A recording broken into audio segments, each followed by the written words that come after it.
Бұл елде бензин суға қарағанда арзан екенін естігенде алғашында сене алмайсың. Бірақ бұл шындық. Әлемнің көп бөлігінде жанармай бағасы күн сайын өсіп жатса, бұл елде 1 литр бензин кейде 10 теңгеге де жетпейді. Ал қарапайым бөтелкедегі су бензиннен бірнеше есе қымбат тұрады. Бұл Венесуэла мемлекеті. Венесуэла әлемдегі ең ірі мұнай қорына ие елдердің бірі. Елдің экономикасы мұнай экспортына қатты тәуелді. Сол себепті үкімет халыққа бензинді арзан бағада сатады. Бұл елде жанармай бекетіне барып көлік толтырып алу кәдімгі су ішу сияқты оңай. Ал су бұл жерде таңғаларлық жағдай.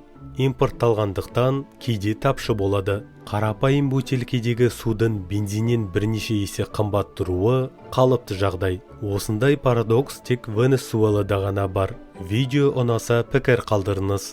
Лүпіл басып, арнаға жазылуды ұмытпаңыз.